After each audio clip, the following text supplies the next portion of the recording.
बाईकवर तलवारी फिरवत बाईकस्वारांचा स्टंट करतानाचा एक व्हिडिओ समोर आला आहे. या बाईकस्वारांना ना कायद्याचे ना पोलिसांचे भय दिसून आले. या व्हायरल व्हिडिओनंतर पोलिसांनी तलवारी पकडत 5 जणांवर कारवाई केली आहे. प्राप्त माहितीनुसार बंगळुरूमधील नईम, अराफत, साहिल, नंजमत आणि अदनान अशी संशयित आरोपींची नावे आहेत. व्हायरल व्हिडिओमध्ये बाईकवर स्टंट करून दहशत पसरवल्याप्रकरणी या संशयितांना अटक करण्यात आली आहे. हा व्हिडिओ सोशल मीडियावर व्हायरल झाला आहे. ज्यावेळी हे बाईकस्वार स्टंट करून तलवारी फिरवत होते त्याचा एक व्हिडिओ एका जागरूक नागरिकाने काढल्याची माहिती आहे. दरम्यान हा व्हिडिओ प्रसारित झाल्यानंतर बंगळुरू शहर पोलिसांनी संबंधित व्यक्तींना पकडण्यासाठी त्वरित कारवाई केली. दरम्यान स्टंटबाजी आणि दहशत निर्माण करण्याच्या प्रकारावर राजकीय प्रतिक्रिया उमटल्या आहेत.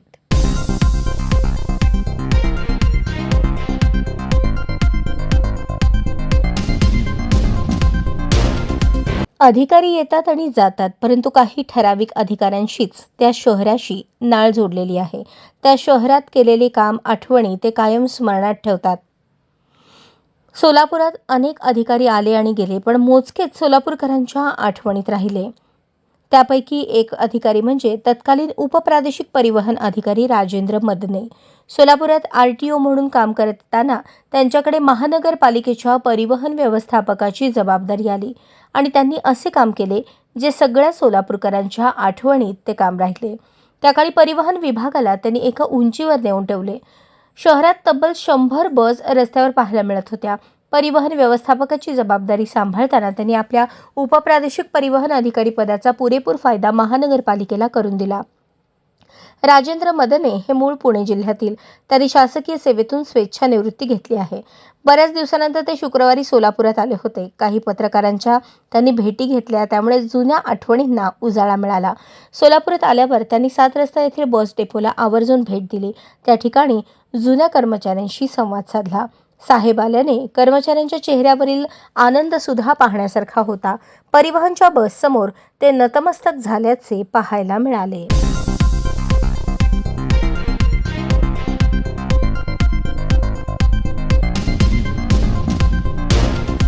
ज्या कुटुंबाचे वार्षिक उत्पन्न 2.5 लाख रुपयांपेक्षा कमी आहे, अशा कुटुंबातील महिलांसाठी सरकारने लाडकी बहिणी योजना सुरू केली आहे. या योजनेअंतर्गत लाभार्थी महिलांच्या बँक खात्यामध्ये दर महिन्याला 1,500 रुपये जमा होतात. आतापर्यंत एकूण 7 हप्ते लाभार्थी महिलांच्या बँक खात्यात जमा करण्यात आले आहेत. तसेच आता फेब्रुवारीचा हप्ता वितरणाला देखील सुरुवात झाल्याची माहिती समोर येत आहे. दरम्यान लाडकी बहीण योजना जेव्हा सुरू करण्यात आली तेव्हाच या योजनेसाठी काही निकष तयार करण्यात आले होते. मात्र ज्या महिला या निकषात बसत नाहीत अशा महिलांनी देखील या योजनेसाठी अर्ज केले, या योजनेचा लाभ देखील घेतला. मात्र जेव्हा ही गोष्ट सरकारच्या लक्षात आली तेव्हा अशा महिलांना ज्या योजनेसाठी अपात्र आहेत त्यांचे नाव वगळण्याची मोहीम हाती घेण्यात आली. आतापर्यंत 5 लाख अपात्र महिलांना या योजनेतून वगळण्यात आले आहे. यावरून विरोधकांनी सरकारला कोंडीत पकडण्याचा प्रयत्न केला. तसेच ही योजना बंद पडणार असल्याची देखील चर्चा सुरू झाली. यावर बोलताना उपमुख्यमंत्री एकनाथ शिंदे यांनी मोठी अपडेट दिली आहे. लाडकी बहीण योजना कधीही बंद होणार नसल्याचे त्यांनी म्हटले. लाडक्या बहिणींच्या विरोधात जाणाऱ्यांना माझ्या लाडक्या बहिणींनी जोडा दाखवला असा हल्लाबोलही त्यांनी केला. ते आज गोंदियात बोलत होते. दरम्यान त्यांनी विरोधकांवर देखील जोरदार निशाणा साधला. हा ऐतिहासिक विजय आहे. तुमच्या आशीर्वादाने 232 जागा निवडून आल्या. पायाला भिंगरे लावून मी महाराष्ट्र फिरलो. 3.5 ते 4 हजार कोटी रुपयांचा निधी आपण एकट्या भंडारा विधानसभा मतदारसंघाला दिला आहे. डोनाल्ड ट्रम्प यांनी मोदीजी आप महान हो असे म्हटले तरी लोकांच्या पोटात दुखतं. एका शेतकऱ्याचा मुलगा मुख्यमंत्री होतो तरी यांच्या पोटात दुखतं. आधे इधर आधे उधर, मागे कोणीच नाही अशी यांची परिस्थिती झाल्याचा टोला शिंदे यांनी लगावला.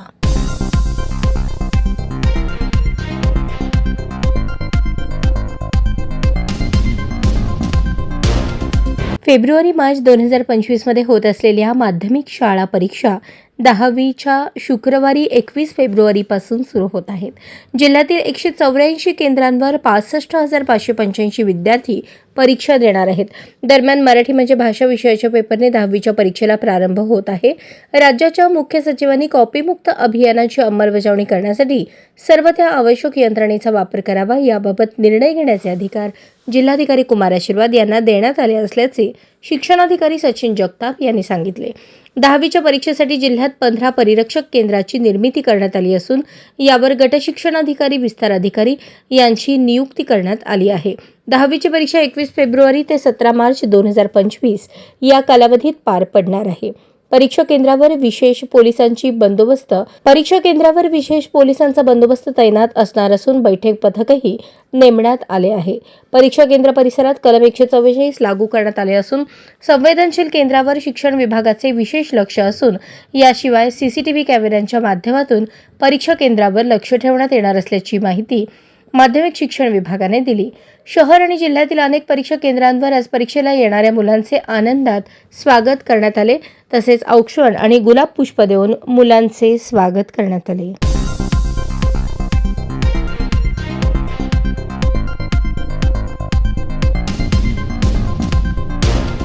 भाजपचे माजी आमदार राम सातपुते आणि मोहिते पाटील यांच्यातील राजकीय संघर्ष शिगेला पोहोचला आहे.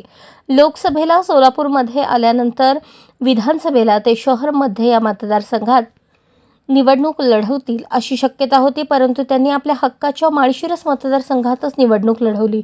थोडक्या मतांनी पराभव झाला, पण ते याच मतदारसंघात आता ठाण मांडून आहेत.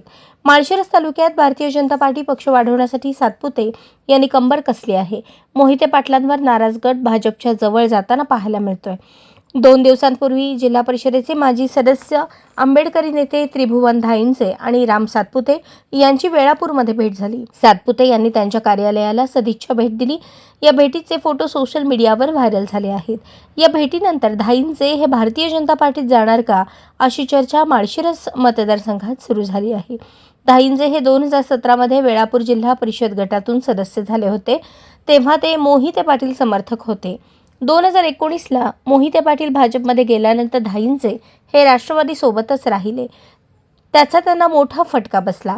जिल्हा परिषद अध्यक्षपदाची मोठी संधी त्यांच्याकडून हुकली. पुन्हा 2024मध्ये त्यांनी लोकसभा निवडणुकीत धैर्यशील मोहिते पाटील यांना सहकार्य केले. ते अनुसूचित जाती माळशिरस विधानसभा मतदारसंघातून इच्छुक होते. त्यांनी राष्ट्रवादीकडे तिकिटाची मागणी केली, परंतु पक्षाने उत्तम जानकर यांना उमेदवारी दिली. धाईंजे यांनी अपक्ष विधानसभा निवडणूक लढवली. माळशिरस तालुक्यातील आंबेडकरी समाजातील आक्रमक आणि अभ्यासू नेता म्हणून धाईंजे यांची ओळख आहे. सातपुते यांच्यासोबत झालेल्या भेटीनंतर धाईंजे हे भारतीय जनता पार्टीत प्रवेश करणार असल्याचे बोलले जात आहे. हा मोहिते पाटील गटाला मोठा धक्का असेल. धाईंजे हे भाजपमध्ये आल्यानंतर माळशिरसमध्ये आंबेडकरी समाजाची मोठी ताकद भाजपच्या पाठीशी राहील हे मात्र निश्चित.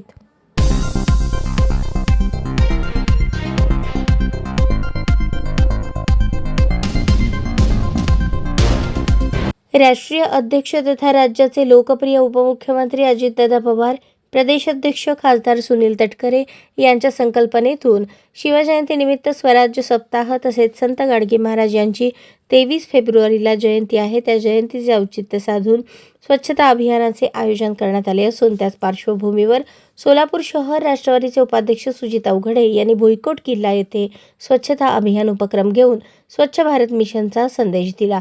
यावेळी जिल्हाध्यक्ष संतोष पवार, माजी परिवहन समिती सभापती आनंद मुस्तारे, जनरल सेक्रेटरी प्रमोद भोसले, सहकार सेल विभाग अध्यक्ष भास्कर आडकी, अल्पसंख्याक विभाग शहराध्यक्ष अमीर शेख, ग्रामीण अल्पसंख्याक विभाग अध्यक्ष नजीर इनामदार, शहर उपाध्यक्ष सुजित अवघडे, युवती अध्यक्ष किरण माशळकर, वाहतूक सेल विभाग अध्यक्ष इरफान शेख, प्रज्ञासागर गायकवाड, दत्ता बनसोडे, सोशल मीडिया अध्यक्ष वैभव गंगणे, महिला आघाडी सचिव प्राजक्ता बागल, विजयानंद काळे, आनंद इंगळे, विनायक रायकर, रोहित गायकवाड, सूरज कांबळे, चेतन वाघमारे, बबली शिरसट, हार्दिक सरवदे, छोट्या निकाळजे, अमर कांबळे, मदन मुळे यांच्यासह इतर पदाधिकारी व कार्यकर्ते उपस्थित होते.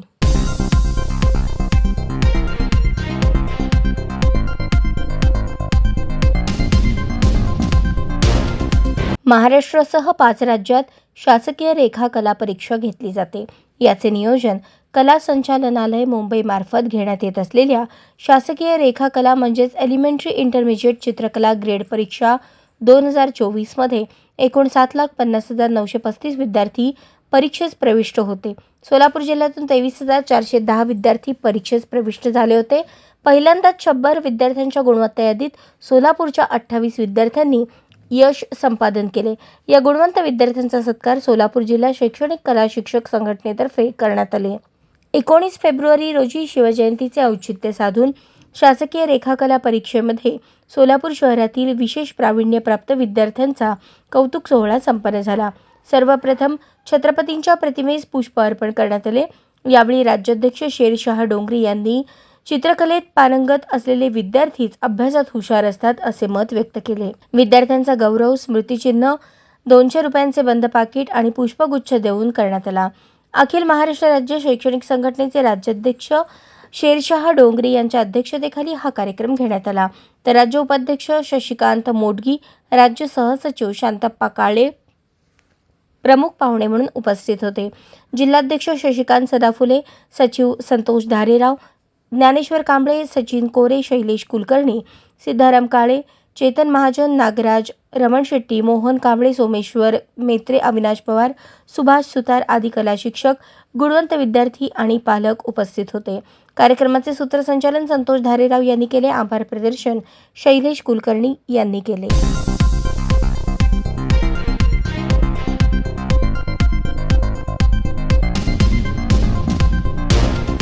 प्रभाग 22चे माजी नगरसेवक तथा पक्षनेता, प्रदेश उपाध्यक्ष, नियोजक, महामंडळ सदस्य यांच्या इच्छा भगवंताची ग्रुप यांच्या वतीने राज्याचे उपमुख्यमंत्री अजित पवार यांच्या आदेशाने त्यांच्या नेत्यांना आणि कार्यकर्त्यांना या वर्षाचा शिवजयंती स्वराज्य उत्सव या माध्यमातून साजरा करण्यात यावा असा सल्ला दिला। त्याचीच पुनरावृत्ती अजित पवार गटाचे प्रदेश उपाध्यक्ष किसन जाधव यांनी शिवाजी जयंती तसेच शिवरायांबद्दल समजावे म्हणून व्याख्यान देखील सादर करण्यात आले। त्याचे औचित्य साधून भैरू वस्ती येथील रस्त्याचे काँक्रिटीकरण करण्यासाठी किसन जाधव यांनी त्यांच्या नियोजन मंडळाकडून 18 लाख रुपयांचा निधी उपलब्ध करून कामाची सुरुवात देखील करण्यात आली। या कार्यक्रमासंदर्भात आपले मनोगत व्यक्त करताना किसन जाधव म्हणाले, अशा पद्धतीने या शूरवीरांना घेऊन आग्रह पकड झाली। या प्रसंगी उपस्थित महिलांना फेटा बांधून, मनपाच्या सर्व सेविकांचा देखील फेटा बांधून सत्कार करण्यात आला।